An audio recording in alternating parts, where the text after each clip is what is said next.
for America's National Space Agency. The COVID-19 pandemic has disrupted planning and day-to-day operations, but NASA and its commercial partners have achieved many successful outcomes.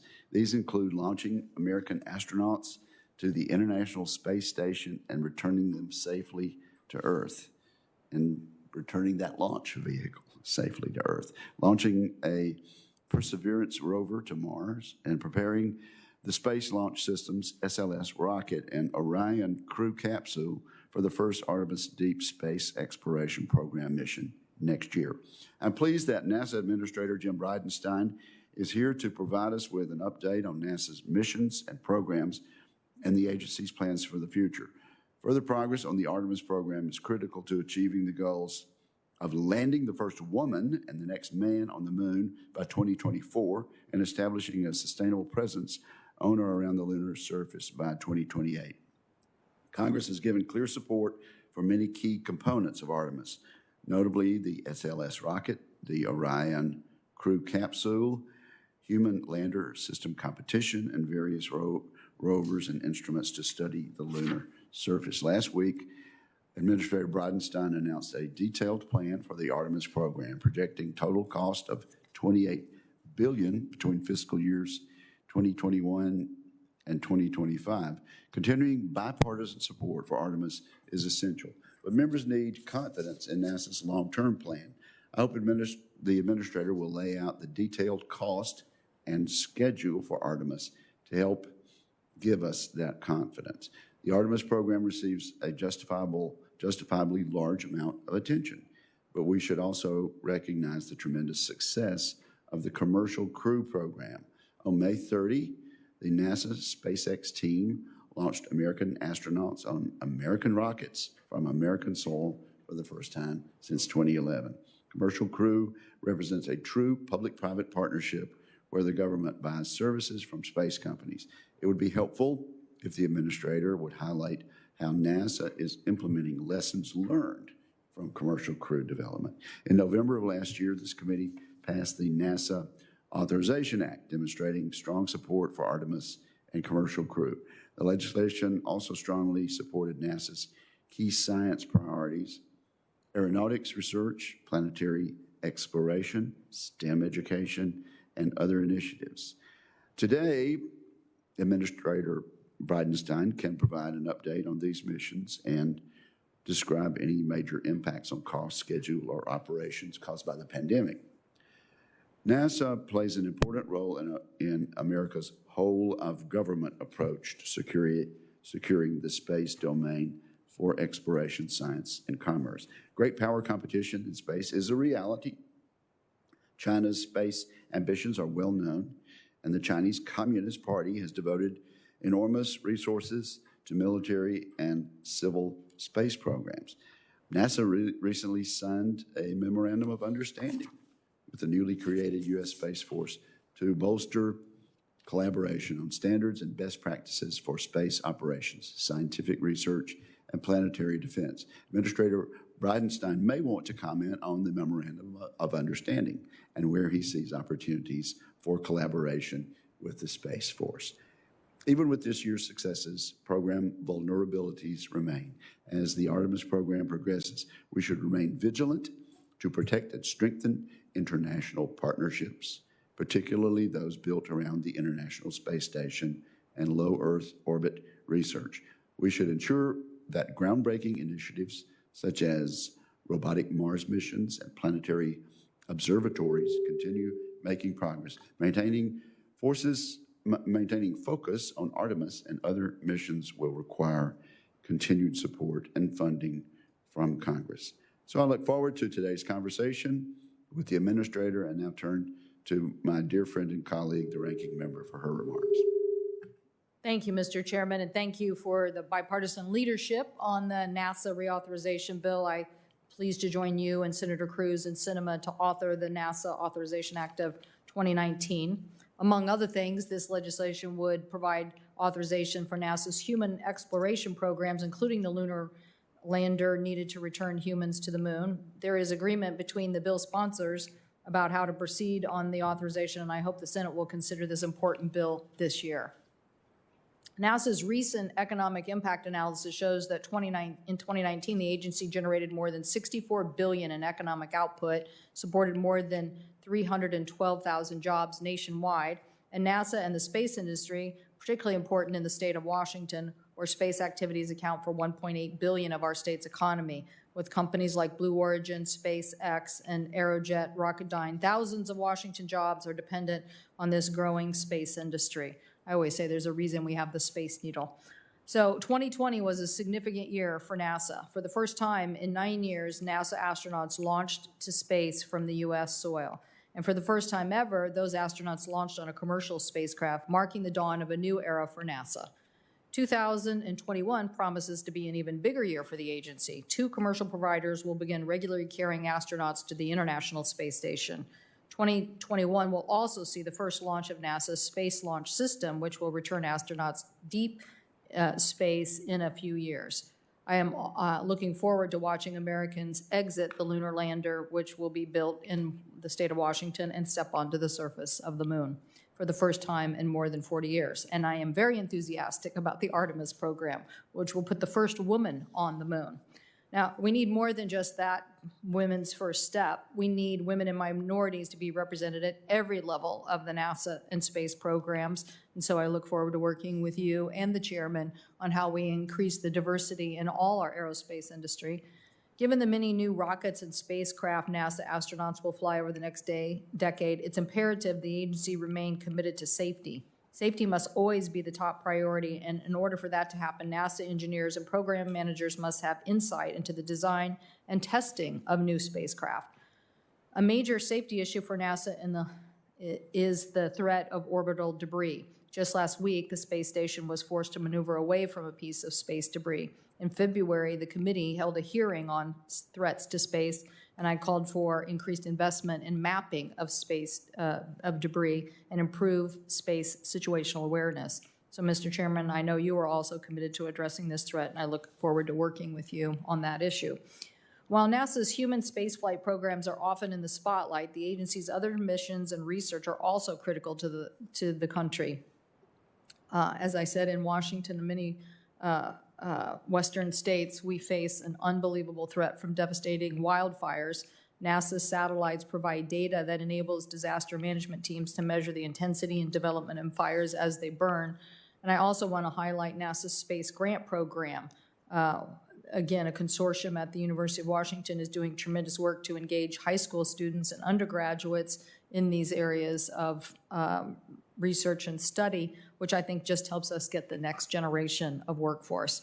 The COVID-19 pandemic has impacted many NASA programs as well as the people who support them, whether they are employees or contractors or researchers. So I look forward to hearing how this committee might work with NASA to keep the program on track while keeping people safely employed. This is a challenge, but obviously we want to keep moving ahead, so we'll look forward to your comments and testimony, Administrator Bridenstine. So thank you for being here today, and again, Mr. Chairman, thank you for holding this important hearing. I think I heard the state of Washington mentioned several times in Senator Cantwell's opening statement. Clearly, I should have mentioned in my opening statement the important role of the state of Mississippi in all of the activities that we have planned, particularly the Stennis Space Center in Hancock County, Mississippi. So at this point, Administrator Bridenstine, we have your prepared statement consisting of 7 pages in small type. We'll enter that into the record at this point, and you are recognized for 5 minutes or so to summarize your statement. Thank you, Chairman Wicker and Ranking Member Cantwell. It's an honor to be here. I will tell you, I want to start by thanking you for the support we received in the CARES Act, which ultimately enabled us to move forward on some of our very important missions. We call them mission essential functions of NASA. So we needed that personal protective equipment. We needed the ability to make sure that our crews could socially distance and do all of the things necessary to be safe. And the CARES Act was really a part of that, and we thank you for that. So NASA is really up to some really amazing things. The two of you highlighted them very well. Low Earth orbit, we are commercializing very rapidly. We have been underway with commercial resupply now for a number of years, and now we're moving forward with commercial crew, which we are all very, very excited about. Demo 2 is complete. That was a test flight. Here at the end of October, we are going to launch Crew 1. We're going to have a full complement of 4 astronauts, including 1 international partner from Japan. And so this is a very exciting time for the agency as we move rapidly to commercialize space. But it's not just about commercial resupply and commercial crew. We also want commercial space stations themselves eventually. The International Space Station has been an amazing asset for the United States. It still is, and it will be for years to come. But we all know that a day is going to come when it comes to the end of its useful life. And when that happens, we need to have funded the resources necessary to commercialize low Earth orbit for habitation. We want to make sure that in the United States, and with your help, we can ensure that we have no gap in low Earth orbit. We think about Apollo. We had, during the Apollo era, as much as we loved it, it came to an end. And we had a gap of about 8 years before Space Shuttle. And then after Space Shuttle retired, we had another gap of about 8 years before commercial crew. And we want to make sure that there is no gap in low Earth orbit for the United States of America as we transition from the International Space Station to commercial space stations. But as both of you have identified, what's happening in low Earth orbit, as awesome as it is, pales in comparison to what we're going to see when we land the first woman and the next man on the surface of the moon under the Artemis program. We're going to the moon for a lot of really important reasons. But the chief reason to go to the moon is because it accelerates our path to Mars. And we believe it is important for the first person to land on Mars to be an American astronaut. And we want to make sure that when we do go to Mars, we go with our international partners. This is about American leadership. And of course, what we just saw, in fact, yesterday, Japan announced its biggest budget for its space agency in its history. In fact, it was a 50% increase over the previous year. That is a massive increase for a nation like Japan, and they're focusing it on the Artemis program. They are focused on supporting us as we lead the world to the moon. I will say that that is not unique, though. We've seen budgets coming from Europe that are also increasing, commensurate with the Artemis program and NASA's budget. So a lot of really exciting things in the future. And of course, I'm grateful to you, Chairman Wicker, and Ranking Member Cantwell for the continued bipartisan support for these important missions for our country. So with that, sir, I'll yield back whatever time I have remaining and certainly open to any questions. Well, thank you very, very much. You recently announced that the Artemis 1 mission will take place at the end of November of next year. Part of the role of my home state of Mississippi is in the testing the Space Launch System rocket engine. How is the Green Run testing at Stennis progressing, and do you have a target date for the full duration hot fire test? Yes, sir. So the Green Run testing is progressing very well. The rocket, this is the core stage of the SLS rocket. It is proving itself to be an extremely capable system. We still have a good bit of testing in front of us, including the full Green Run where we fire all 4 RS-25 engines at the same time. So that's going to be an amazing sight to see. Likely to happen in November. And so we're moving rapidly towards that. We've had some challenges, of course, with some hurricanes. We've had some other challenges with COVID, but we've also had some successes. And so we're moving forward, and we think that the Green Run test will be done in November, early November. And we also believe that this sets us up for the first launch of the SLS system with an Orion crew capsule in November of 2021. And so we're moving rapidly towards that. You think we're still on track to meet that November 2021 date? As of right now, yes, sir, we are. There are challenges for sure, and depending on how COVID affects us in the months ahead, it could be more challenging. But I will say, because this is a mission that is so unique, we do have margin in the schedule. We have reserve in the schedule and in the cost. And NASA does that for all of its missions. And as of this point, we have not determined that we need to move off of the November date of next year. Well, I've been very impressed with how NASA has moved forward on in any number of target dates. Let me ask you about the continuing resolution. We're passing a continuing resolution this week, and obviously that's never ideal, but the COVID-19 pandemic pretty much dictated that. This is a brief CR, doesn't carry on into next year. You have spoken about the problem of a long-term continuing resolution. If you will, please discuss the broader impacts of if we can't get our job done in November and December, what that would mean for your programs. Yes, sir. So the hardest part right now is that human landing system. That human landing system is what right now we're not funded to develop in its entirety. We are funded through what we call the base period. We've got the resources to go through basically February of 2021. And so between now and February of 2021, I think we're okay. But if we get to February of 2021 without an appropriation, that's going to really put the brakes on our ability to achieve a moon landing by as early as 2024. And so it's important to get these appropriations. I will also tell you, sir, the sooner we get the appropriations, the higher the probability of success. So we're very grateful that I know that the House and the Senate are moving towards a CR rather than a shutdown. We're very grateful for that. And I speak for the entire NASA workforce when I say that.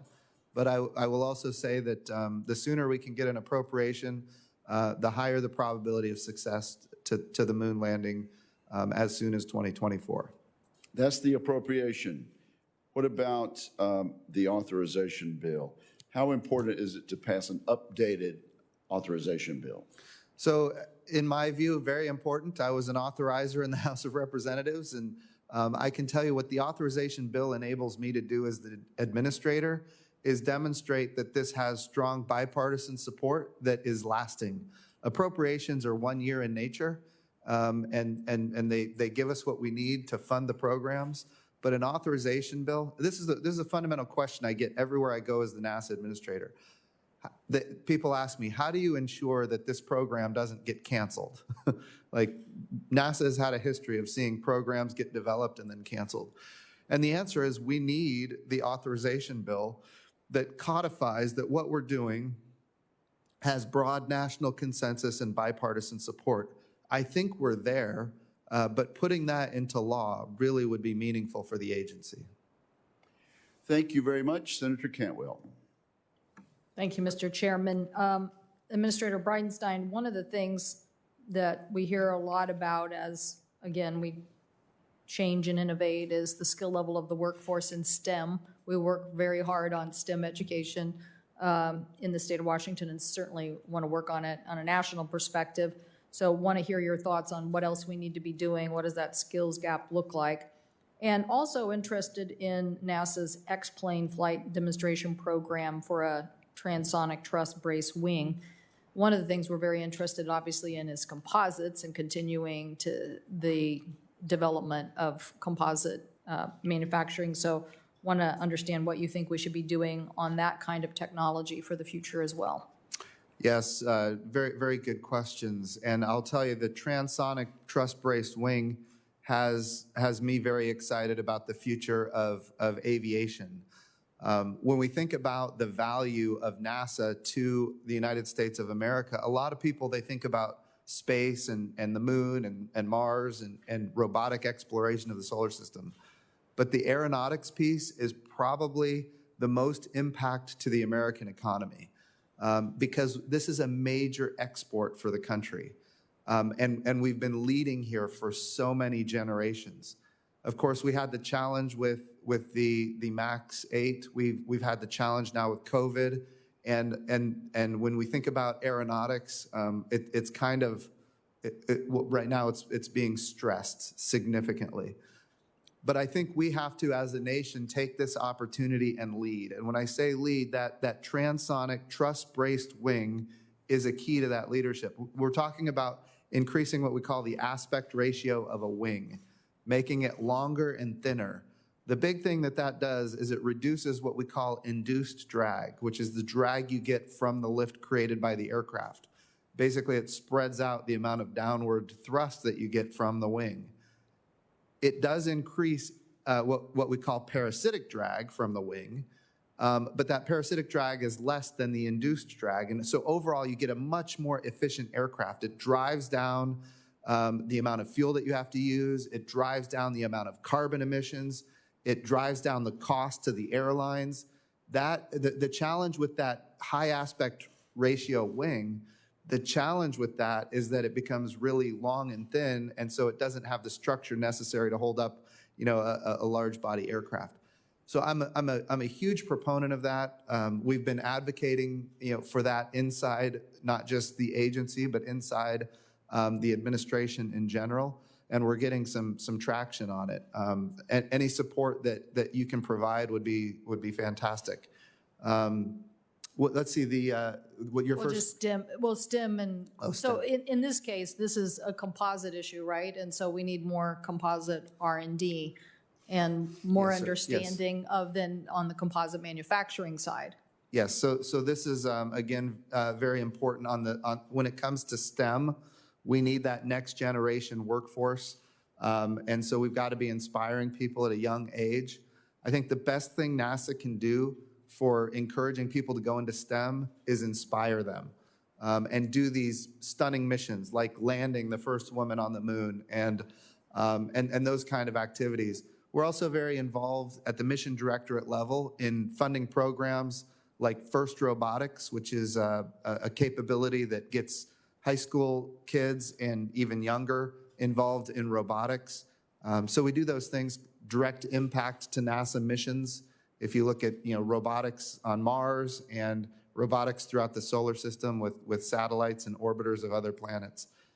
So I think there's a lot that NASA does, and we need to continue to do for STEM. Yeah, I don't know what it is about material science, but we have been able to attract more women.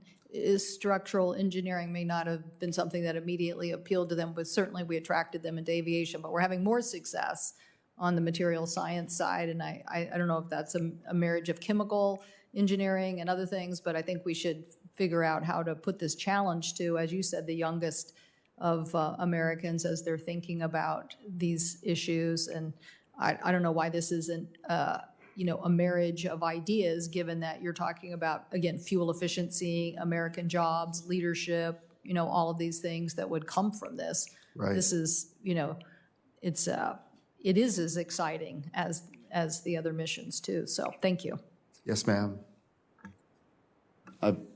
Administrator Bridenstine, the ranking member mentioned space debris. So let's drill down on that just a little bit. Is the frequency of avoidance maneuvers increasing? Just a few days ago, NASA maneuvered the International Space Station to avoid a piece of unknown space debris. This has happened now 3 times this year. So is that increasing? Yes, sir. It is. Now, I will tell you, so this year we've maneuvered the space station 3 times in order to avoid orbital debris. That has not happened since 2015. And now in this year, we've done it 3 times. So is that just a coincidence?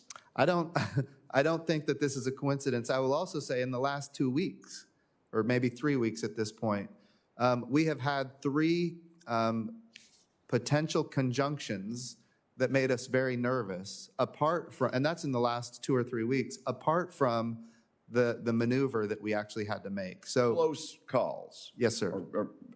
Yes, sir. We knew about them, but it was far enough away that you didn't have to maneuver. Yes, sir. So we monitored them very closely, and we made a determination that it didn't require a maneuver. What is the source of this debris? So there's a lot of reasons for it.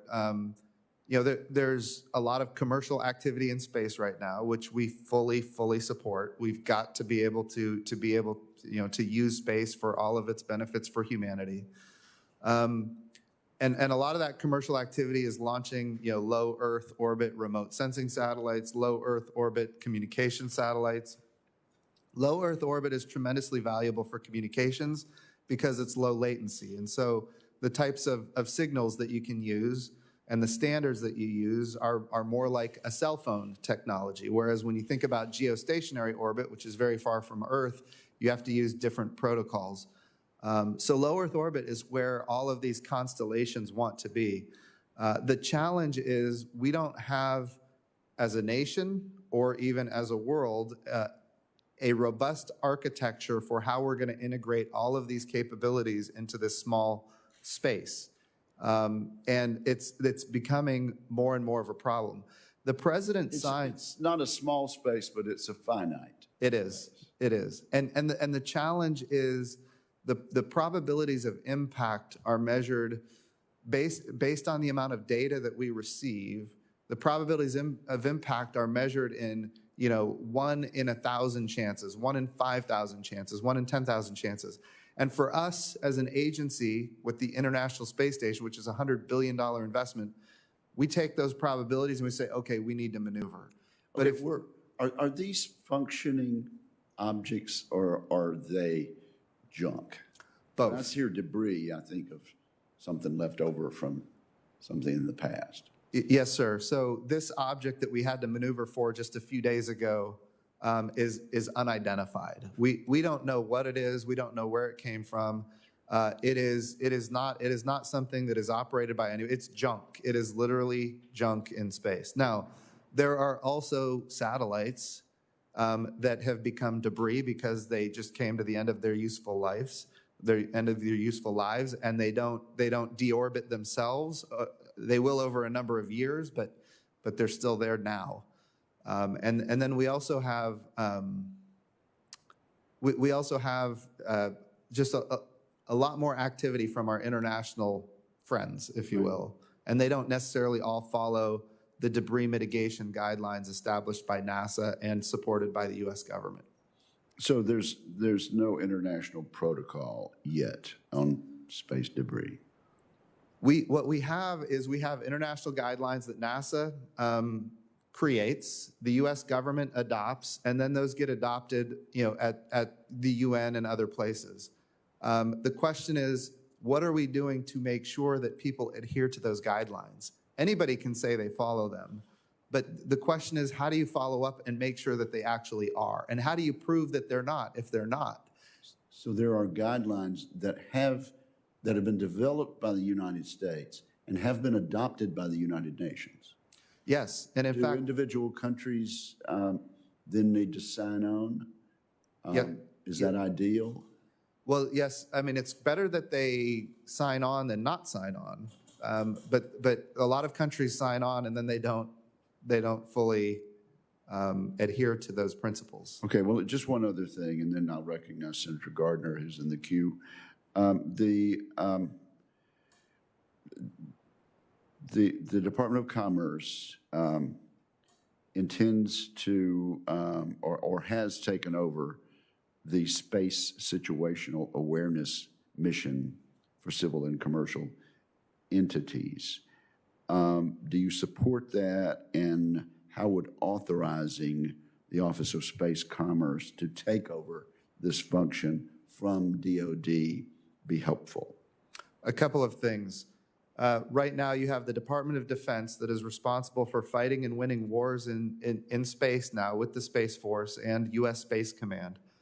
The challenge is we are having them at the Combined Space Operations Center. We're having them operate as though they are the FAA for space. So they're doing conjunction analysis and warning for all of the commercial activities in space. They're doing it for all of the international activities in space.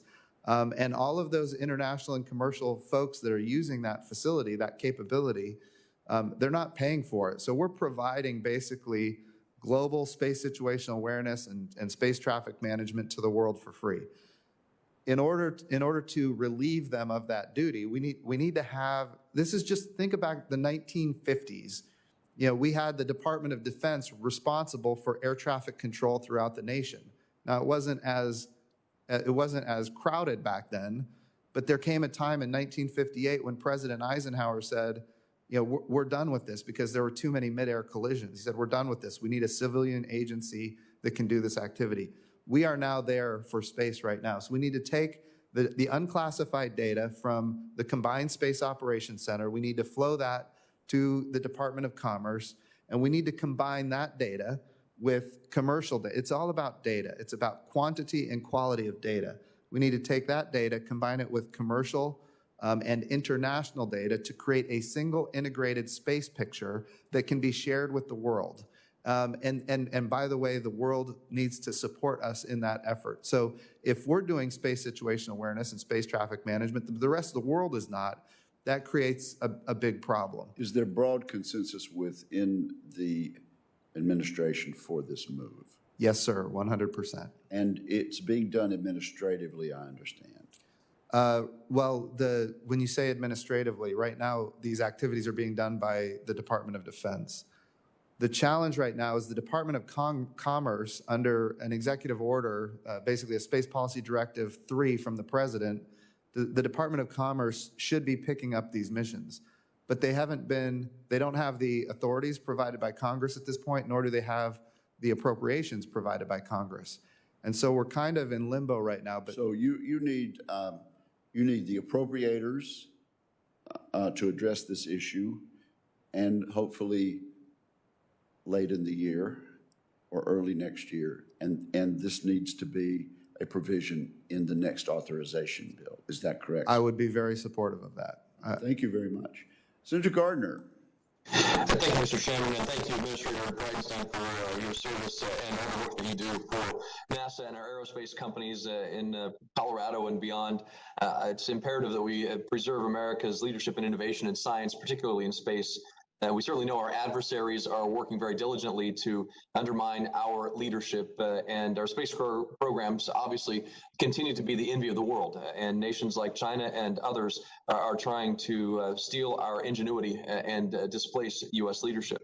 Mr. Chairman, I'd like to enter into the record a CNBC Global CFO Council article dated March 1st, 2019, entitled "1 in 5 Corporations Say China Has Stolen Their IP Within the Last Year."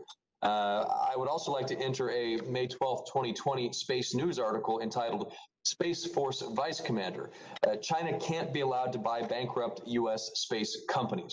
which highlights concerns raised by Lieutenant General David Thompson regarding how Chinese interests may seek to invest in companies being squeezed by the COVID-19 pandemic. Finally, I would like to enter into the record a Reuters article dated September 15th entitled Exclusive, White House asks U.S. agencies to detail all China-related funding, which outlines a request by the Office of Management and Budget to understand how funding may be aiding China in unintended ways. Look, we know that Chinese actors are stealing intellectual property from American businesses. We know that they are using their corporate social credit system in a very worrisome way, and that many of the criteria of the system envisions that it can be used to require the transfer of technology or make it easier for Chinese interests to steal American intellectual property. A report from the Commission on Theft of American Intellectual Property estimates that China steals up to $600 billion worth of American intellectual property every year. To put that into perspective, every single year, China is stealing property from the United States worth nearly 3 times the size of the entire GDP of the nation of Portugal. That theft is enabled in part through China's internet security law, which was implemented back in 2017, which allows them to review sensitive company information that puts IP and human rights equally at risk. But it's not just this misguided law or China's unyielding quest to upend freedoms of all kinds around the globe. Without someone to step in and stop them, China thinks they'll get away with this kind of behavior. Administrator Bridenstine, do you agree that China has a clear history of stealing American intellectual property? Senator Gardner, you asked for 3 items to be admitted into the record. Yes, correct. Objection, that will be done. Now, thank you. Administrator Bridenstine, do you agree that China has a clear history of stealing American intellectual property? There is no question. And on the Reuters story that the chairman kindly entered into the record there regarding OMB's request to federal agencies, I'd like to share a quote from the article which reads, a spokesman for OMB confirmed that agency effort, telling Reuters that to ensure the U.S. remains strong and in a position of strength against rival nations like China, OMB has asked federal agencies for all funding meant to counter China or which could aid China. Do you share the White House's concern and belief that we should be taking a hard look at how our efforts at the federal level could be benefiting China? Yes. Do you agree we should be concerned with potential Chinese interests seeking to invest in U.S. companies and what that could mean to our economic and national security? Yes. Given your answers to those questions, do you agree it only makes sense for NASA to consider Chinese investment as part of its contracting process? Yes. Thank you, Mr. Chairman. The answer is absolutely 100% yes. And Thank just so you know, we're grateful for your leadership on this. I can tell you're very passionate. I would also say how that's done really matters to NASA. What we have to do as an agency is make sure that we don't put ourselves in the role of CFIUS, or we don't put ourselves in the role of the Department of Justice or the FBI. We have to be really careful that we do the things that we are good at, like getting to the moon and onto Mars. We have to be careful about how 100% agree with everything you just said, but we're not really an investigative agency, so we need to be careful about how we go about doing this. Well, I just want to make sure that we are investigating Chinese investments into U.S. aerospace companies and making sure that we're treating NASA as important to this issue as we are TikTok with Chinese investments and concerns. I would think that our aerospace, national security, space interests, Space Force, Space Command, and NASA are equally important that we give the attention to that with China in regards to China as we do to TikTok with China. So, Administrator Bridenstine, thank you. Mr. Chairman, thank you for your time. Well, thank you very much, Senator Gardner. Let me say, there are no other senators in line. I have another question, but I know a number of offices are listening, and if members of the committee intend to ask questions, they should let us know, because if not, this may be the last round of questioning. Mr. Administrator, let's talk about the enhanced upper stage, EUS, or Block B. The enhanced upper stage will allow NASA to make full use of the SLS. I'm concerned that the budget request defers funding to develop this. How necessary is this, and And what suggestion do you have for the Senate and the House? Yes, sir. So to start, because Congress and the Senate have fully funded all of our activities for the exploration upper stage, just so you know, those activities are underway, and we are getting to the point now where we've got key decision point C, or critical design review, right in front of us. So all of this to say that we're talking enhanced upper stage. Yes, sir. Okay. Yes. All right. Well, it's EUS. Some people call it enhanced. Some people call it exploration upper stage. But we're talking about the same thing. Okay. Good. Just want to make clear. And so, to the extent that we have an exploration upper stage or an enhanced upper stage, that would be gratefully beneficial to the agency, and we can use it. And so, so that's important to note. It is also true that when we go to the moon by 2024 with Artemis 3, we're going to be going with what's called an interim cryogenic propulsion stage, ICPS. That ICPS is already, it's a system that is in place that we can use and will get us to the moon by 2024. When we think about what happens beyond that, depending on if the Senate and the House make it available to us, we can certainly use the exploration upper stage or the enhanced upper stage. At this point, we think that there are opportunities to use commercial vehicles potentially in the future. But of course, all options are should be considered. Thank you. Senator Udall is next. Chairman, you got me there? We can hear Okay, you. We can hear you well. Okay. Thank you, Mr. Chairman, for the recognition, and let me welcome the administrator here. I remember having a good conversation with him when he came through, so good to see you. Satellite servicing and debris removal will become an increasingly important part of space operations as low Earth orbit and other heavily populated orbits become increasingly congested by small satellites. Last October, I introduced Senate Resolution 386, a resolution supporting improvements in space situational awareness and advances in technology, and calling for international cooperation to address the increasing dangers of space debris. Do you support the kind of improvements to and advancements in situational awareness technology called for in my resolution?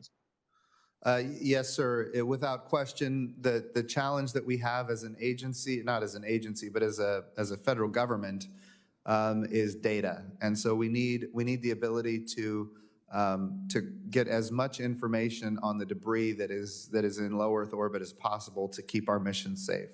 Yes, sir. We need new, more, and better technology and data.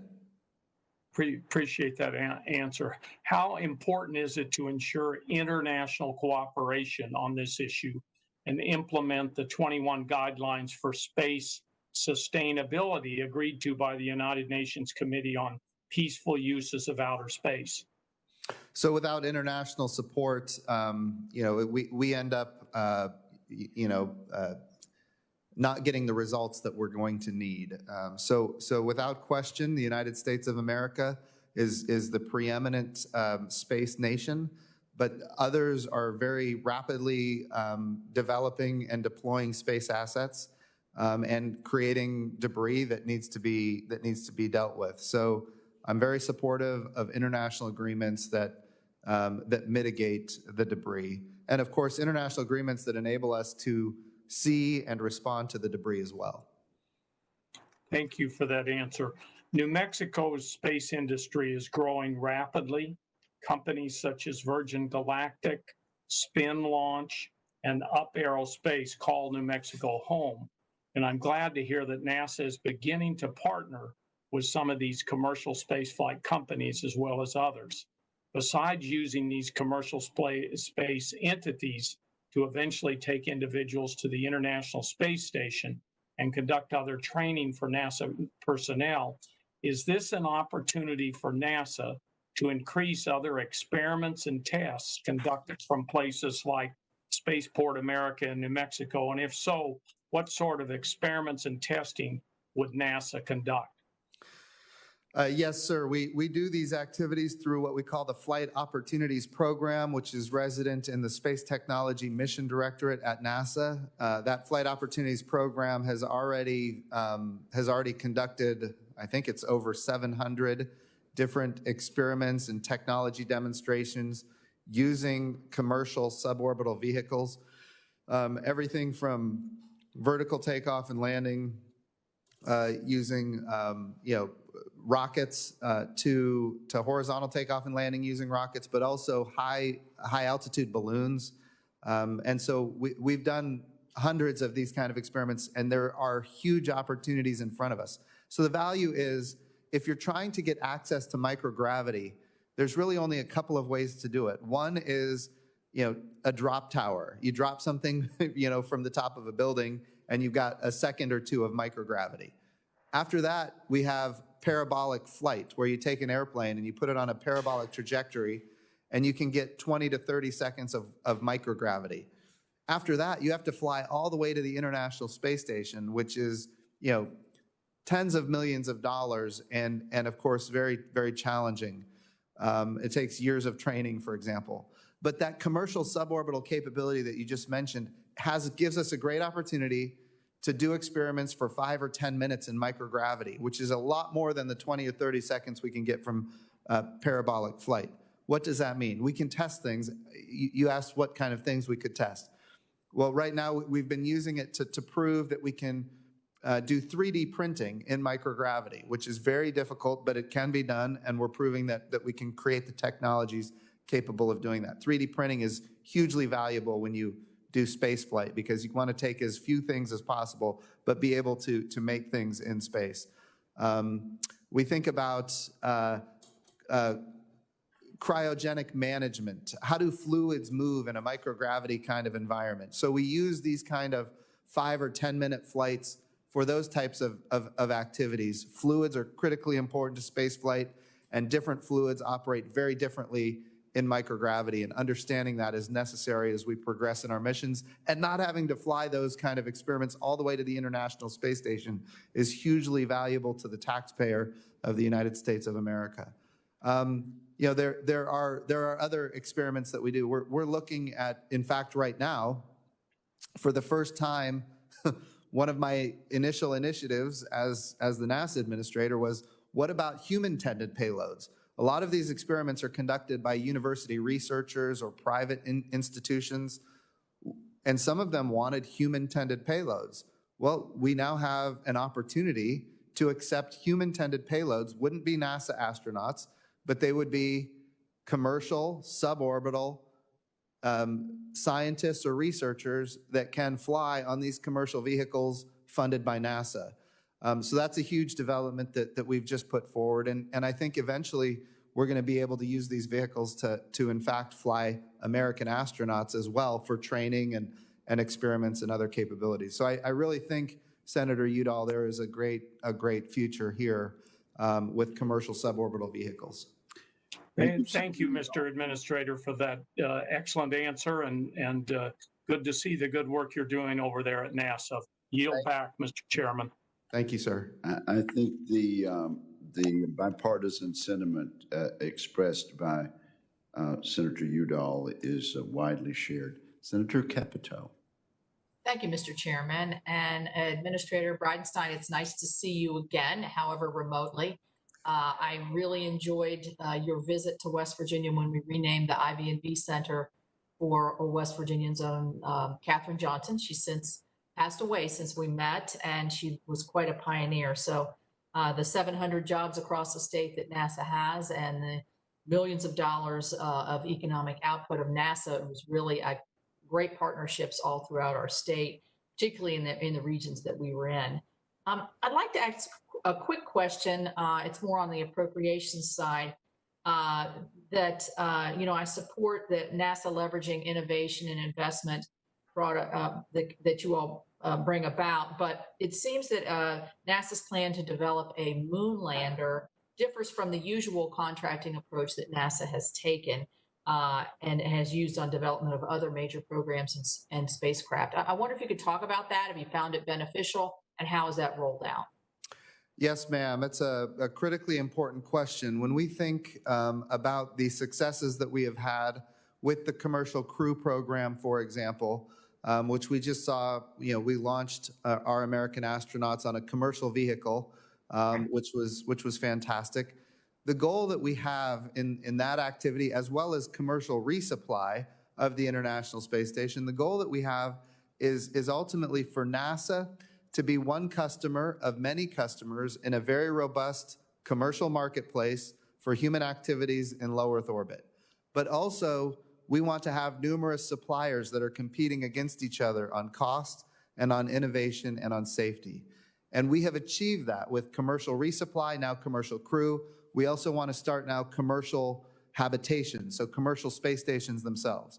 So this is kind of the progression.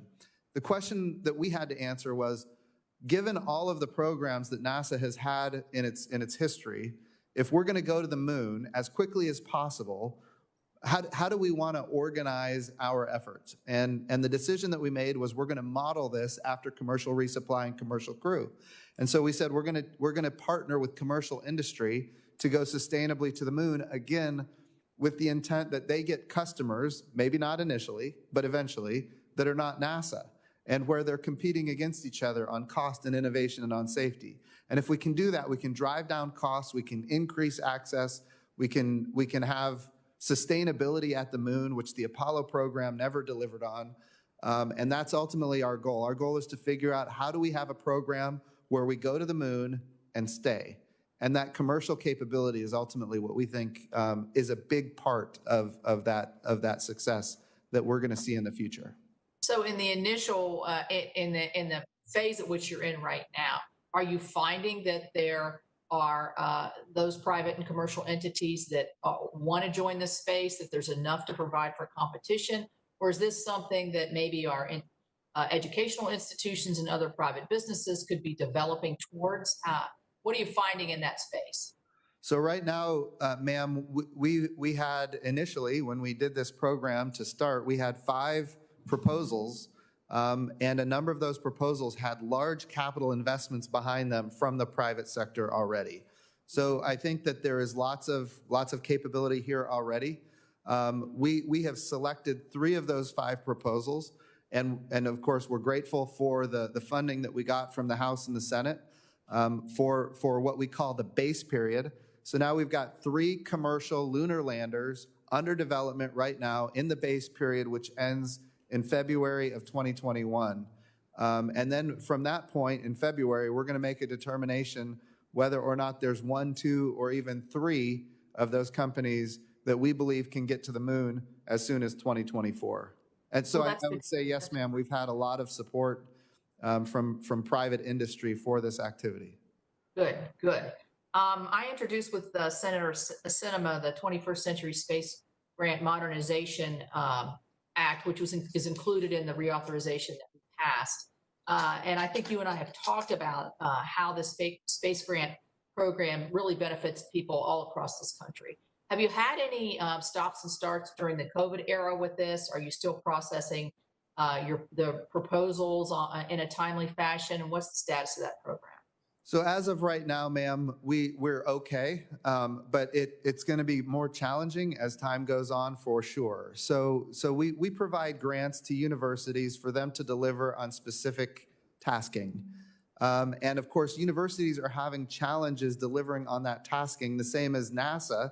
When we do things at our centers, if we have an outbreak at a center, our people can't go to work any more than the people at a university can go to work. So this is a nationwide challenge that we're going to have to deal with. So there is a day in the future when we're going to have to make tough decisions, and those decisions are going to be maybe we don't start a new project and we use the funding that we receive for the continuation of the projects that have fallen behind, or we're going to have to come back to the House and the Senate and request additional appropriations in order to do the new starts.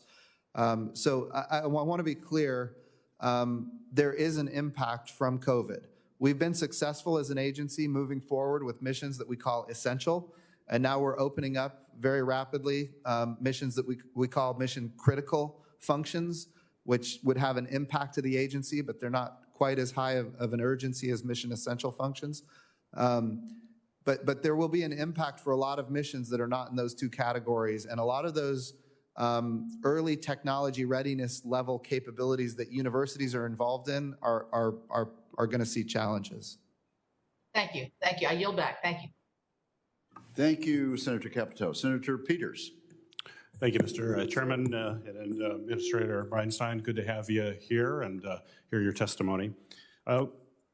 Congress just recently passed a bipartisan Pro-SWIFT Act that I authored with Senator Gardner to better predict and mitigate threats of geomagnetic storms and other space weather. And if the COVID-19 pandemic has taught us anything, that we need to be prepared for disruptions that can upend our economy and in a significant way. And Administrator, I know that you were the author of a similar bill when you were serving in the House, so I know you can talk quite a bit about this topic, and just like to get your sense of your concern about impacts of space weather and what they can have on everyday lives and the significant threat that they pose, and why this legislation is important, why you authored it in the House, and now that it's passed into law, what can we expect? Yes, sir. Senator Peters, you and Senator Gardner should be absolutely commended for leading on this issue. You know, I was happy to support it in the House when I was there, but certainly without your leadership, it would not have happened. And working on it for all of these years from 2015, finally getting it done, I know that wasn't easy. But this is going to have huge impacts for America's human spaceflight capability. We think about the Artemis program and going to the moon. We're building a space station called Gateway. It's a small space station around the moon in order to enable the reusability of human landers. But we think about Buzz Aldrin and Neil Armstrong on the surface of the moon in the 1969. Had they been there longer than they would have been hit with a solar flare from the sun. And that would have damaged them, and in fact could have very well ended their lives early. But we didn't know that back then. Now we do know that. So understanding the sun, the solar winds, solar radiation, we think about coronal mass ejections and solar flares. These are things that we have to understand very well if we're going to have a sustainable presence beyond the Van Allen radiation belts. And that's our goal. We want to explore space.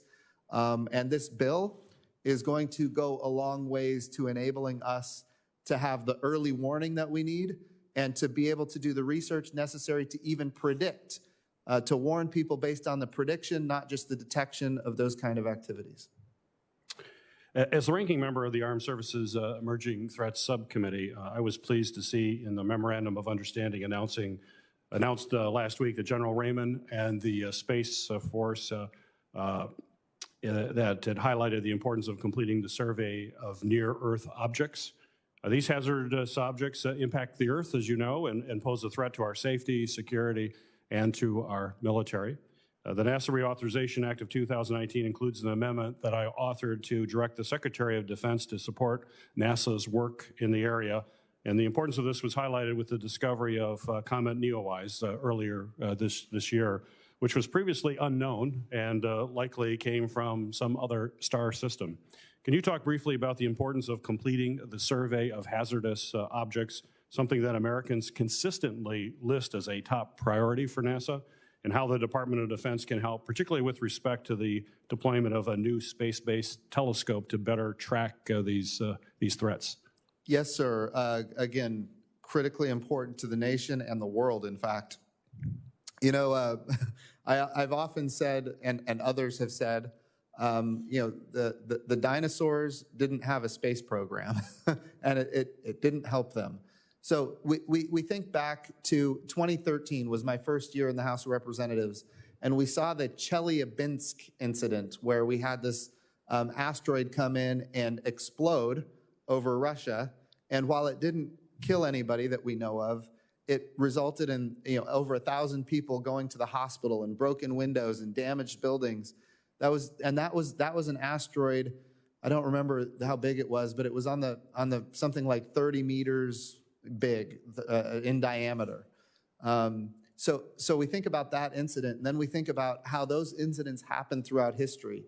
There have been other incidents. So in the early 1900s, there was an incident that took out like 800 square miles in Russia, for example. So yes, we need to be able to detect these objects. We need to make sure that we do have a near Earth object surveillance mission, partnering with the United States Space Force. We're doing that already with the Space Surveillance Telescope down in Australia. NASA and partnered with at the time it was Air Force Space Command, to put our own algorithms into their mission. Their mission, of course, is to detect nefarious activities in space. Our mission is to look for bolides in space, but we put our algorithms into their space telescope. It's now in Australia, delivering great work for the Air Force or Space Force now, and we as an agency get to detect bolides. So that's a great partnership, and extending that partnership into new domains we would be very supportive of that. Great. Thank you for your testimony. Appreciate it. Yes, sir. Thank you. Thank you, Senator Peters. Senator Thune. Thank you, Mr. Chairman. Administrator Bridenstine, welcome Sir. to the committee. Did you make your annual trek to South Dakota? I have not. COVID might have gotten in the way of that one, but there will be another day. Good. Well, you're a little busy, and we appreciate that. The global space economy has greatly expanded over the last 10 years, meaning that United States leadership in space is more critical now than ever before. And I think, as you know, we have lots of discussions around here about allocation of tax dollars, how to get the best return, whether or not investments in some areas make sense. So could you describe how the American taxpayer stands to benefit from continued investment in NASA missions and programs, and what this investment means for job growth, technological advancement, and economic prosperity in the United States? Yes, sir. So I'll just start with maybe a little history here. When we think about the Apollo program, a lot of people didn't really know what was going to materialize from the Apollo program. But right now we're having a hearing, and these cameras are on, and people are watching all over the country using DirecTV or Dish Network or internet broadband from space. They might be listening to it on the radio with XM radio. So these are communication capabilities born from this little agency called NASA, all tied to that early NASA era. We think about how we navigate with GPS and how that has fundamentally transformed the American economy. We think about precision agriculture, critically important to South Dakota, for example. We're using space assets right now in order to sense the Earth in every part of the electromagnetic spectrum and make determinations as to how can we increase crop yields while reducing water usage by as much as 25%. And so that's going to feed more of the world than ever before. So it's how we produce food, how we produce energy cleanly, so that pipelines, we can detect leaks early, shut those leaks down for greenhouse gases, so that energy companies don't get fined by the EPA, for example. So NASA is playing a role there. The way we do disaster relief is dependent on a lot of these technologies that NASA has developed. We don't do disaster relief, but we have developed these technologies that have now been commercialized that the government benefits from. We think about how we predict weather, how we understand climate and how it's changing.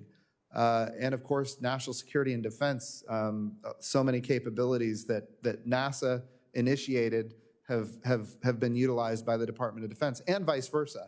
If you go back in time, it was intercontinental ballistic missiles that first launched, for example, Alan Shepard to space. So I think these technology development programs have demonstrated that we really don't know at the end of the day where all of it goes, but we know this: the return on investment is huge. Now, those are things that really can't measure. But I hear a lot as the NASA administrator, I hear about Tang and Velcro, for example, because of the Apollo program and how those were, I guess, very nostalgic kind of capabilities that were promoted in the Apollo era. But it goes so far beyond that. But we did an economic impact study because I wanted to understand what is the impact. And disregarding everything I just mentioned, just the direct economic impact to the United States for the year 2019 was $64 billion. And it was 312,000 jobs in the United States of America, directly impacted from NASA investments and capabilities. So all of that, I think, is tremendously valuable. And I think if you want to get a very specific return on investment, it's hard to measure that. Just, we've been working remotely, and I use this little camera that's in my cell phone. That camera was developed for a Mars mission in the 1990s, and then it was licensed by Nokia, for example, and put into a phone. And all of a sudden, now everybody on the globe has these cell phones with cameras in them that are used to communicate all over the world. And of course, that's been proven to be very valuable during the COVID era especially. So I think the return that we get from NASA is overwhelming and well worth. Sir, I think maybe sometimes it's missed by the public that we as an agency get about 1/3 of 1% of the federal budget, like less than half of 1% of the federal budget. And the return on that has been just astonishing. Yeah, indeed, and that's a long and a very good list, and one that probably, I'm guessing a lot of us sometimes don't appreciate just how much impact that's had. Very quickly, could you share any updates on the development of optical communications technologies at NASA and the potential of these innovations to improve the NASA missions in low Earth orbit and beyond? Yes, sir. So optical communications, basically you get a very high frequency, which means you can pack a lot more data. So you get very high data rates. And optical communications are not, the spectrum is very narrow, and so you're able to prevent jamming in ways that you can't do with radio communications. And you can actually communicate from a lot further away with larger data rates. So it focuses the energy specifically where you want the energy to go. For example, when we communicate from Mars with a high aperture antenna, it's hitting the entire Earth, and a lot of the signal isn't hitting the Earth at all, which is just wasted energy. But if you can put it into optical communications and narrowly focus it, you can target not just the Earth, but you can target a very specific point on the Earth. Maybe an area the size of the state of South Dakota, for example. So optical communications have tremendously valuable impacts. Right now, we're partnering with the Space Force to do a laser communication technology demonstrator that they're going to fly on our behalf. And we're going to use that kind of technology to communicate the great data and information that we get in future missions to Mars or other places in the solar system. Thank you. Thanks, Mr. Chairman. Yes, Thank sir. you, Senator Thune. Senator Sinema. Well, thank you, Mr. Chairman, and thank you to our administrator for testifying today. NASA partners with universities, and those partnerships provide significant benefits both to NASA and to the universities. All three Arizona public universities, the University of Arizona, Arizona State University, and Northern Arizona University, provide students with hands-on STEM education and research opportunities thanks to the Space Grant Program and other NASA partnerships. For example, the University of Arizona is a leader on the OSIRIS-REx mission, which will bring the first asteroid sample to Earth. And at ASU, the Psyche mission marks the first time a university has led a deep space NASA mission. Once the spacecraft launches in 2023 and arrives at the asteroid in 2030, the Psyche ASU team will be the first scientists to study an asteroid, which is remarkably similar to a planetary core. In the past, Administrator, you've testified to this committee that university-led missions are more likely to be on schedule and under budget. I appreciate your continued support for these valuable NASA university partnerships. But just last week, I learned of some potential changes to the near-Earth object surveillance mission at the University of Arizona, and that raises some important questions. As you know, in 2005, Congress required NASA to discover 90% of near-Earth objects 140 meters and larger by 2020. The University of Arizona's Dr. Amy Mainzer has been a leader on this issue for years and has led the precursor projects in this area. 3 months ago, NASA approved an organizational plan that put Dr. Mainzer in the role of survey director for the surveillance mission. But last week, without any consultation, NASA decided to remove her from the survey director role and transfer the mission leadership to NASA's Jet Propulsion Laboratory Center. Could you explain this decision to transfer the mission leadership? Yes. So thank you for the question, Senator Sinema. And I will say that I have been briefed on this. I can tell you that we are 100% committed to the NEO surveillance mission. And I can also tell you that Dr. Amy Mainzer is somebody that NASA highly regards, and she's in the lead on this project, and she will be in the lead on this project, period. That's going to happen. I will also say that I think the issue here was a communication error, and I would also say that Dr. Zurbuchen. I know Dr. Zurbuchen has been working this issue. He's the head of the Science Mission Directorate at NASA. I'll tell you, he is 100% committed to this mission and making sure that we get this organizational structure right. But I think this has. I want to be really careful what I say here, but I think this issue has been resolved, and I think it has been resolved in a way that is very favorable to all parties. And just know that we want to make sure that we're getting this done right. And I will make sure that Dr. Zurbuchen is in communications with your office regularly on this issue. I appreciate that very much, Administrator. We have not heard any information since last week clarifying this change. And of course, as you can imagine, we in Arizona are very interested in ensuring that the University of Arizona and Dr. Mainzer retain this position in this very important mission in partnership with NASA. So I'll move on to my next question. Some at NASA have said that directed missions need to be led out of NASA centers and not universities. Now, we know that's not a statutory requirement, and it appears to be inconsistent with the evidence that university-led missions, such as OSIRIS-REx, have proven to be cost-effective. Can you talk a little about your position? Should directed missions be led out of a NASA center, or is university-led appropriate?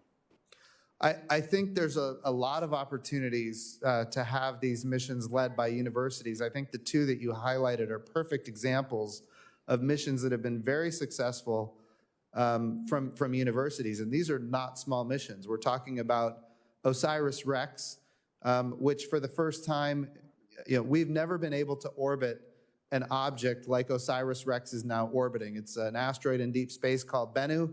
And in fact, we're going to do for the first time in American history, in October, we're going to go down and we're going to grab some material from Bennu for the first time ever and bring that back to Earth. So an asteroid return mission. And that mission, of course, is led by the University of Arizona. And then, of course, you mentioned Psyche, which is in the asteroid belt on the other side of Mars, in front of Jupiter, but a huge steel ball that is likely to be a planetary core that came apart at some point in history. We've never been able to study a planetary core before, and now we're going to be able to do it, and it's led by by Arizona State University. These two missions, I think, are perfect examples of what can happen when you have the university lead. And I know you're very well aware of this and you're a champion of it, but when a university leads, you get the scientists and the engineers that are sitting side by side and making determinations. So NASA comes in and we say, hey, here's the budget and here's the schedule. What can you do? The universities propose, and other nonprofit kind of research institutes, they propose. When NASA selects a university, you get the scientists and the engineers, and they are forced to make trades early in the process. And because of those trades, they're able to keep schedule and they're able to keep budget. So the engineer says, well, we're not going to be able to achieve this. What if we did this instead? And the scientist can say, well, that will result in our ability to collect this science instead of that science and evaluate it this way instead of that way. And those trades made early in the process result in schedule and budget actually being maintained. And even better is that students get involved. And so graduate students, even undergraduate students. So it's really it's government, it's academia, and it's students that come together, make it happen, and keeps cost and schedule. And then you have students that are graduating with hands-on experience that is tremendously valuable for our agency and our partners that help us develop capability. So I'm a huge advocate of enabling universities as much as possible. I appreciate that. Thank you, Administrator Bridenstine. And thank you, Mr. Chair. I yield back. Thank you very much, Senator Sinema. Senator Sullivan is next.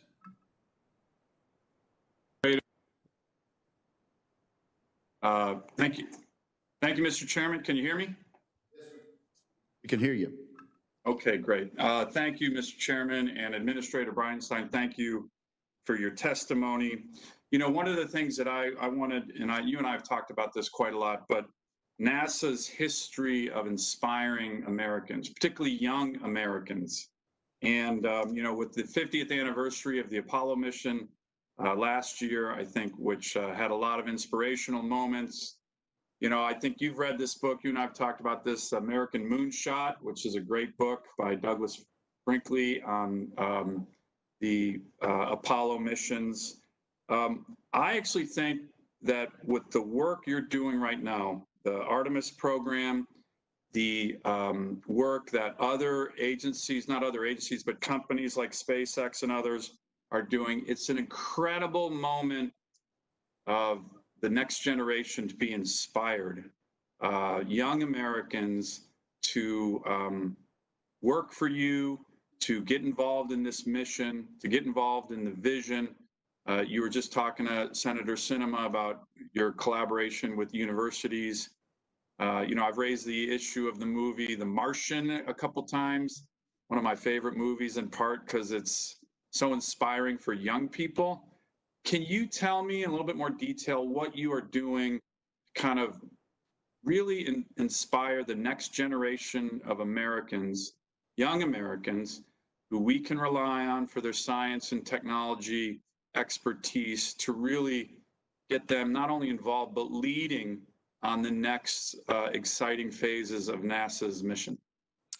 Yes, sir. So I will tell you the biggest thing that we can do as an agency to inspire that next generation that you talk about is we have to do stunning achievements. And as you identified, that's really what the American Moonshot was all about in the 1960s, and that's what the Artemis program is all about today. So when we think back to the 1960s, if you walk around people at NASA today and you ask them what made you get involved in the space business, the ones who are old enough will tell you that they can tell you exactly where they were when Neil Armstrong and Buzz Aldrin were walking on the moon. And of course, we did 5 moon missions after that. Every single one of them was impressive and inspiring, and that got that generation inspired to do space. I'll tell you, my generation, we were inspired by the space shuttles. I remember the first space shuttle launch. I was in kindergarten, and then we think about some of the setbacks that we saw with the shuttles, the Challenger and Columbia, and my generation, we remember exactly where we were when those events happened. So what can I just sorry to interrupt, but can I just ask you, what is NASA doing? Yes, sir. Right now to help get the word out? Are you going to campuses? Are you recruiting? Are you collaborating with Hollywood? I mean, what are you doing right now to actively get? Because I think we're at this moment. It's very exciting, and I think that the young people that I talk to see this as a great opportunity. But what are you doing exactly with some specifics to reach out, make them understand, and really get to a point where we can inspire a next generation of Americans to lead on these really important issues, and of course would have all kinds of knockoff effects that are positive for our country, our society, like the Apollo missions had?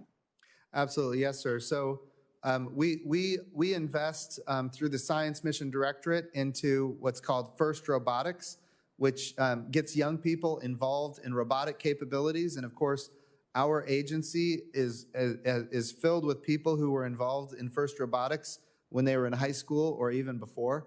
We're engaging universities from the Space Grant and MUREP kind of opportunities, EPSCoR, for example. These are all things that enable us to reach into those younger folks and share with them what we're doing, but also get them engaged, directly engaged in the missions that we do. And of course, contracting with universities throughout the United States to do some of these big missions is actually very big as well. We started what's called the Lunar Surface Innovation Initiative, where we've partnered with, now I think it's about 130 institutions across the United States, using the Johns Hopkins Applied Physics Laboratory. They are kind of the integrator of the program, where they're bringing all of these institutions across the United States, to include a lot of universities, together to create things like surface power on the moon and dust mitigation on the moon, and how we're going to maneuver, rove on the moon, these kind of things, habitation on the moon. So how we're going to use the resources of the moon to live and work for long periods of time. So we're engaging young people across the United States through those different programs. And then of course, we even have programs that reach into elementary and junior high schools through the Office of STEM Engagement at NASA. Great. So we're doing what we can. You mentioned Hollywood. We're working. Now, I don't always mention Hollywood in these hearings, right? But I do think that there's opportunity here to really inspire. There's been some great movies that have that ability. So are you doing anything with them or other media types that can get the word out? Absolutely. So we are creating a new program called Private Astronaut Missions, and we're working every day to make sure that people who are everyday people that want to go to space and do things, that we're making space available to them. Now, those private astronaut missions are going to come with a price tag. We're not flying people to space for free, but certainly there's a lot of interest there from Hollywood and others, and so we're going to leverage all of that capability. Great. Well, thank you on that, Mr. Chairman. I appreciate it. And if there's any other issues you want the Congress to work on you with that involves this issue of inspiring the next generation of Americans with the work that you're doing, let us know. I think it's a bipartisan issue here in the Senate that a lot of us want to get behind. So thank you. Keep up the good work. Thank you, sir, and you can count on it. We will. We'll call you. Continued bipartisan enthusiasm about this subject matter. Senator Blumenthal. Thanks, Mr. Chairman, and you're absolutely right that there is bipartisan enthusiasm, and I'm pleased to be a supporter and very passionate supporter of space exploration. My recollection, perhaps reflecting my age, about the first space exploration by man was the Sputnik, which was a sign of American potential failure. And then, of course, a great recovery by this country, not without its mishaps and obstacles, but very, very inspiring in the end. And space has always inspired man. My fear is that the moment that a lot of young potential scientists and explorers may be seeing right now is their dad being laid off from an aerospace company or contracting coronavirus. On Earth here, we have a pandemic. And I'm concerned about the effects of that pandemic on our aerospace industry, about potentially losing a whole class of early career scientists and losing companies that are struggling. I see them in my state of Connecticut. And in particular, in the area of aeronautics, I note that the NASA investment in aeronautics is just 3% of the total budget. I wonder whether you think that's sufficient, given the important impact of aeronautics, not only on scientific development, but also, quite honestly, on jobs and economic progress. Connecticut is known as, at least we know ourselves as, the Aerospace Alley. We're very proud of our role in aeronautics and aerospace, and I'd like to know whether you think that that budget should be increased. So I think a lot has changed in our country, as you have said, and we think about the coronavirus pandemic, we think about the challenges with Max 8, and that has had a devastating effect on aeronautics in general.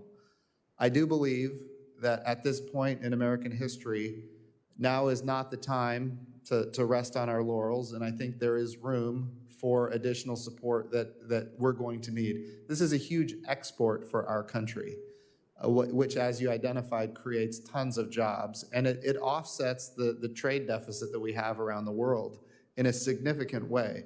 We saw when Boeing had its challenges with Max 8, it impacted the GDP by about 0.5%. I mean, that's a huge impact because of aeronautics. So I think the lesson taken from that is that if we were to make the right investments, earlier Senator Cantwell asked me about a trust-braced wing. I think that's one investment that would be tremendously valuable. But I would also say, and this might be of interest to Connecticut, we need small core engines using advanced materials, higher pressure and temperature capabilities, because what we need out of our engines are higher bypass ratios for more fuel efficiency, fewer carbon emissions. Those are investments that we're investing in this budget.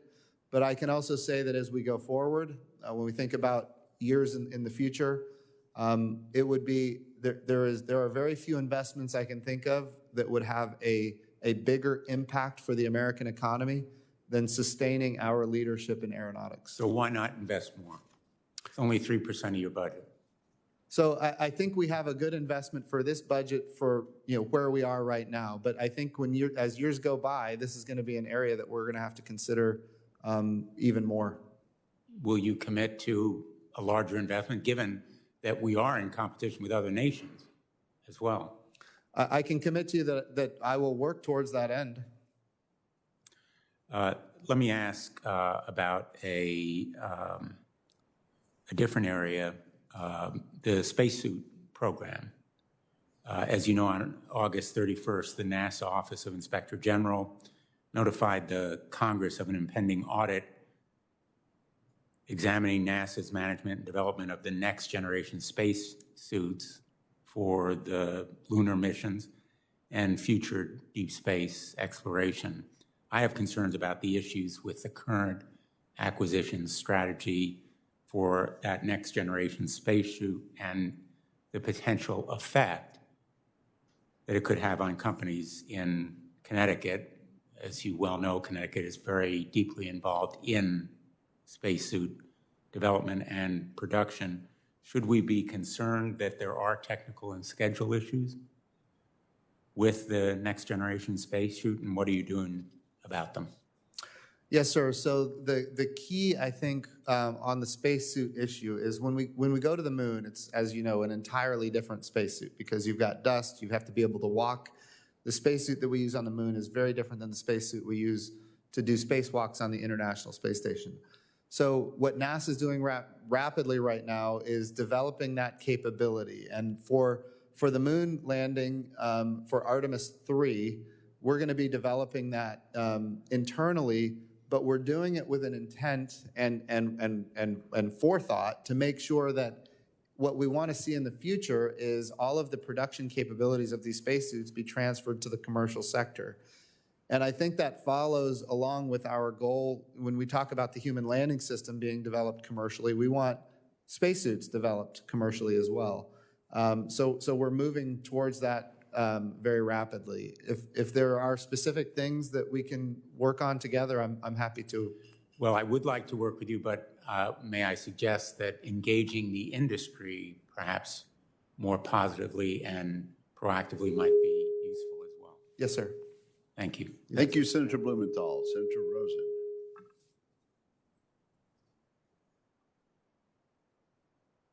Thank you. Thank you, Mr. Chairman. Thank you, Administrator Bridenstine, for your enthusiasm, your knowledge. You mentioned Tang a while ago. It brought back a lot of childhood memories for me, as my mom would put Tang on the breakfast table. That was really a big deal for us.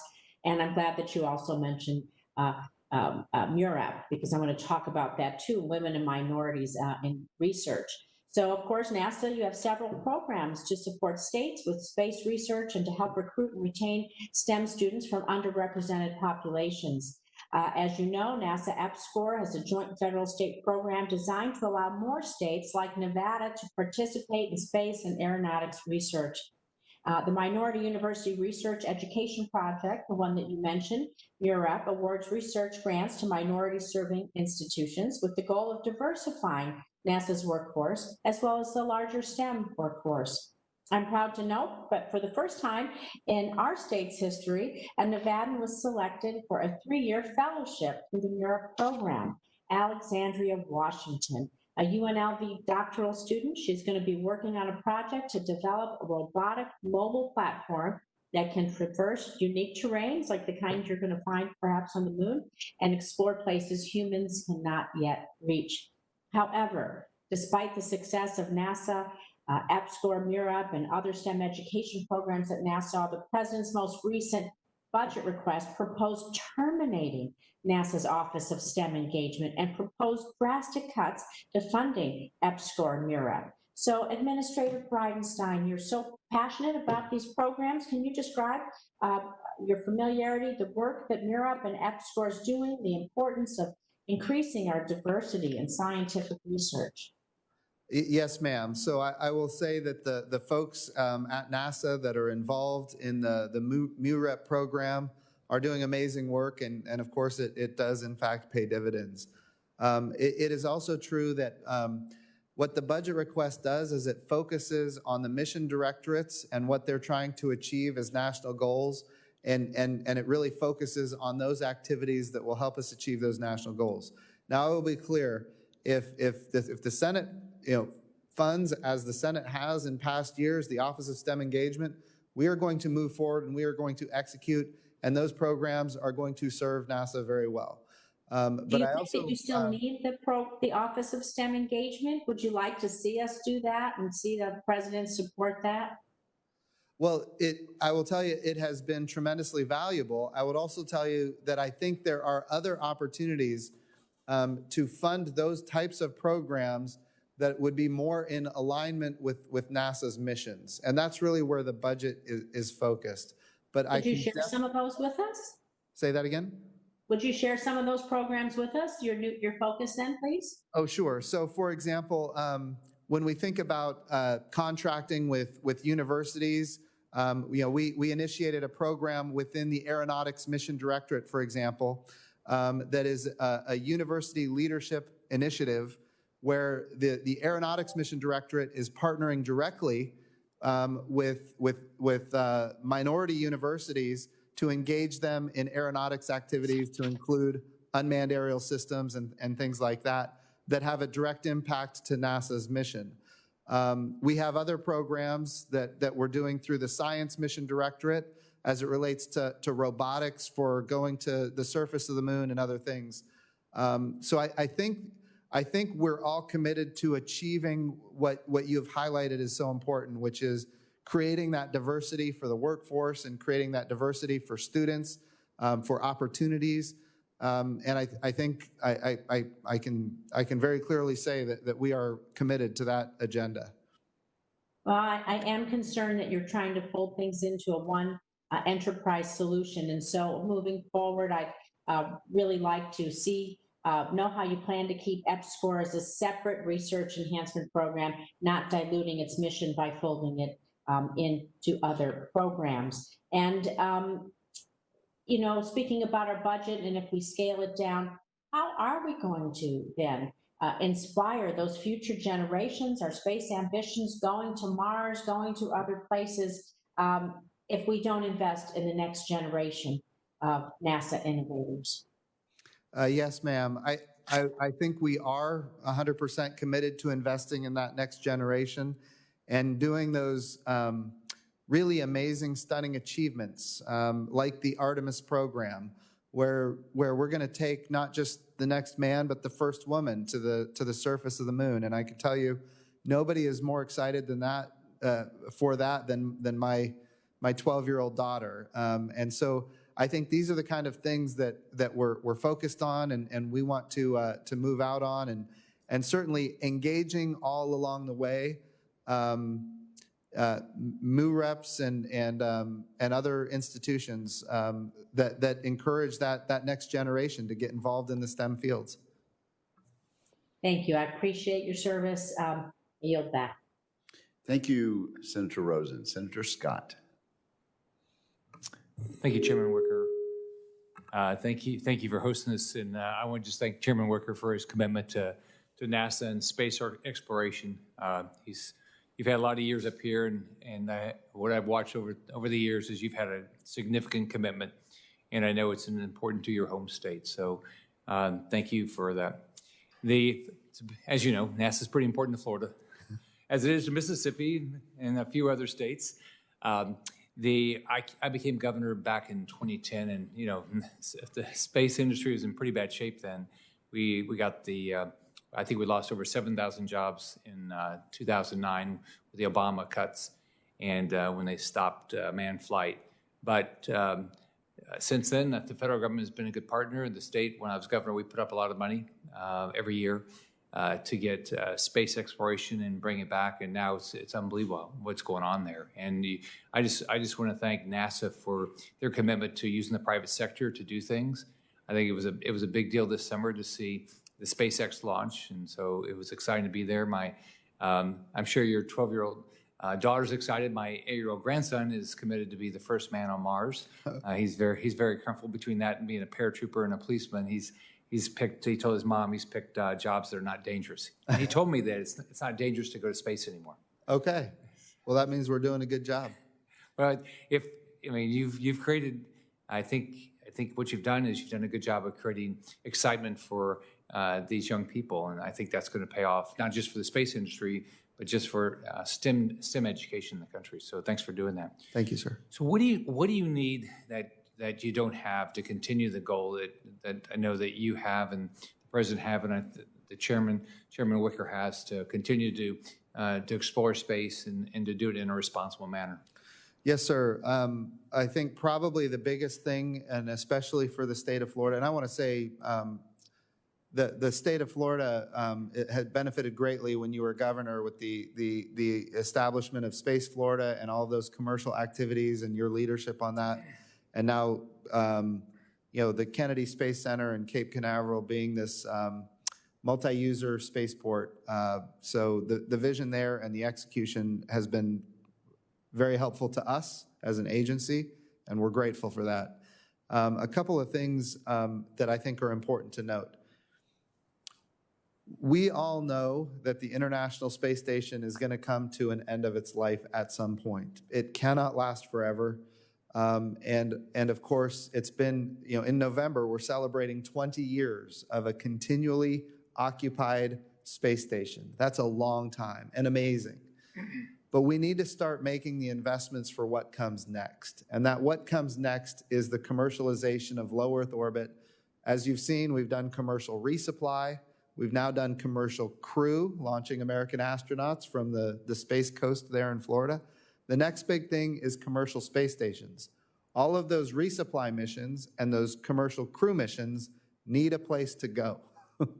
And if the International Space Station comes to the end of its life and we don't have commercial space stations, there's going to be a lot of rockets that aren't going to get launched. And I think it's important that we fund our efforts as an agency for those commercial space stations. We've put that in the budget request in years past, and it hasn't gotten funded. That's critically important for the country. China is building their own, what they call the Chinese International Space Station. They're working very hard to attract our international partners, which we have helped build their capacity, and now they're going to potentially take that to China. We're working to prevent that from happening. But at the same time, it's important for us to think about the architecture that we need. We need commercial resupply, commercial crew, commercial habitats. NASA needs to be a customer there. We'll be a tenant customer. But we need to change the paradigm like we've done with launch vehicles. We need to change the paradigm for habitation in space. And then apply what we've learned within those programs to commercial access to the moon. We're happy and excited that in November of next year, We're going to launch the most powerful rocket that's ever been built. It's currently being tested at Stennis. We're going to get that rocket. Oh, which state is that? Yeah. I wonder which state. So without Mississippi, we can't get that rocket to Florida. And so it's an all of the above strategy. And certainly we're excited about launching that next year. So you asked what we need, and I'm making the best case I can that we need to start thinking about what happens next in low Earth orbit. I know the chairman will be supportive of trying to do space exploration. Let me just finish by just asking or thanking you. You've been a real partner in the Visitor Center, and I think it does an unbelievable job of exciting families about what goes on in space. And so thanks for being a partner. I know they work really hard to try to do a great job and excite kids to want to explore space. So thank you for what you're doing. It's an amazing place. Thanks. Thank you, Senator Scott, and thank you for that shout out for the Stennis Space Center in Mississippi. Administrator Bridenstine, you had a little bit of a rocky confirmation process. I don't remember. Before this committee. Well, I do. And let me just say that you have won over a number of skeptics, and I think the bipartisan support for the job you're doing has been indicated very profoundly today, and I appreciate the job you're doing. The drink Tang has been mentioned. Let me just say that every time you've come on the screen today, you have been an advertisement for Mountain Dew, and I think PepsiCo needs to make a great contribution to NASA based on all of the publicity that you've given them today. That said, the hearing record will remain open for 2 weeks. During this time, senators are asked to submit any questions for the record. Upon receipt, our distinguished witness is requested to submit his written answers to the committee as soon as possible. Yes, sir. So with that, we conclude the hearing and express our appreciation to Administrator Bridenstine. Thank you, Chairman.